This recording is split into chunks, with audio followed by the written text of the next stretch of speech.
One of my favorite attempts to summarize complex subjects occurs in the movie Kingdom of Heaven. The setting is the Holy Land during the Crusades. In one scene, two Christians observe Muslim men at prayer. One of the Christians says, "They try to be one heart, one morality." Their prophet says, "Submit." Jesus says, "Decide." Well, that's a reasonable reduction of Islam and Christianity into one-word descriptions. Islam requires submission to Allah and His Prophet, while Christianity presents the choice of accepting salvation in Jesus Christ, known in Hebrew as Yeshua, the Messiah. However, there's much more to both faith systems, starting with the fact that each takes as their foundation the Torah delivered by Moses. The Torah itself presents the Ten Commandments as a summary of the teachings, commands, and laws of God. I don't know what Islam does with those 10 foundational tenets of the Torah, but I do know that Yeshua further summarized them as 2 statements. He said, "You shall love Adonai your God with all your heart, and with all your soul, and with all your mind. This is the first and greatest commandment. And the second is like it. You shall love your neighbor as yourself." The entire Torah and the prophets hang on these 2 commandments.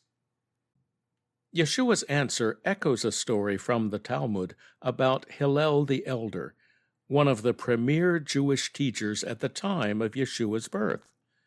According to the story, a man asked Hillel to teach him the entire Torah while he was standing on one foot.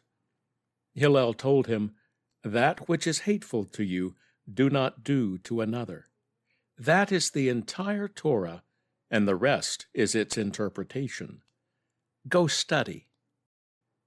Hillel and Yeshua have the same message. Their summaries of the Torah are simply the introductions to their main point, which is to take their summaries and then study the Scriptures to learn how to live by God's principles.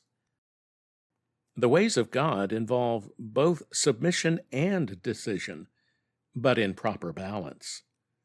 A person who submits to no other authority than his or her own simply repeats the sin of our first ancestors by determining what is right or wrong based on what seems good at the moment. In contrast, those who outsource their thinking to others end up submitting without question, and before long can be directed in whatever way their chosen authority decides for them. Scripture tells us our Creator has a better plan for His people. He's looking for informed, thinking agents, not freewheeling libertarians or unquestioning followers. That's one lesson we learn from Yeshua's parable of the talents. The man who gave his servants the talents, or money, expected them to use their brains and take initiative based on the principles of his household. As his servants, they had already submitted to him. The way they performed their service demonstrated both their understanding of his household rules and their willingness to honor him by applying those rules in their daily lives. The money he gave them when he left on his journey was both a recognition and a test of their maturity and loyalty. Those who used their master's resources to make a profit added not only to their master's wealth, but to the honor of his house.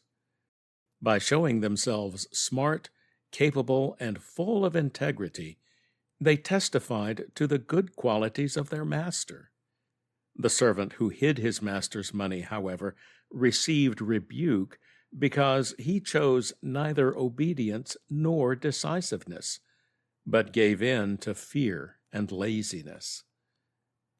Yeshua's parable builds on the principles Moses related in both the instructions and the stories of the Torah. At the end of Numbers, for example, the tribes of Reuben and Gad approached Moses to ask that they receive their inheritance on the east side of the Jordan River, in the territories the Hebrews had conquered from the Amorite kings Sihon and Og. They had good reason. Their defeat of the kings left the land without a government, and it was land suitable for cattle, which the Reubenites and Gadites had in abundance. All of them knew that God had said the tribes would receive their inheritance from the land of Canaan, but they also knew that he promised Abraham that his descendants would inherit the land from the Euphrates to the river of Egypt. That understanding, coupled with the desire to live out God's instructions as his covenant people, led to the agreement that Gad and Reuben would send their armies with their brethren to conquer Canaan and ensure they received their inheritance before settling down east of the Jordan. The tribe of Manasseh made a similar bargain, since their warriors had expanded the Israelite holdings east of the Jordan. At the same time, their tribal leaders asked for clarification about inheritance laws.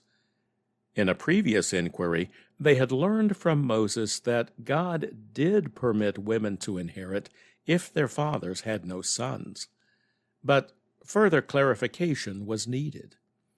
As the Manassites explained, if a woman married a man from another tribe, her inheritance would eventually become part of her husband's tribal territory. Moses brought that matter before the Lord and received direction that women who inherited land must marry within their own tribe. These ancient inheritance laws seem misogynistic and archaic to our modern ears, but they were revolutionary at the time, and the principles remain the same. The women, as well as their tribal leaders, wanted to avoid doing something hateful to themselves and to others, so they sought a solution within the bounds of God's instructions and commands.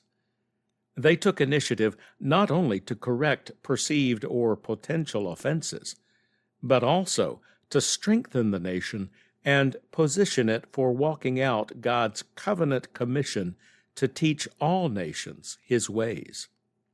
Of course, they probably didn't realize that was what they were doing, but at the distance of 3,500 years, we can see what they couldn't. What they did know, and what we should emulate, is how to submit to God and make decisions based on what we learn from Him.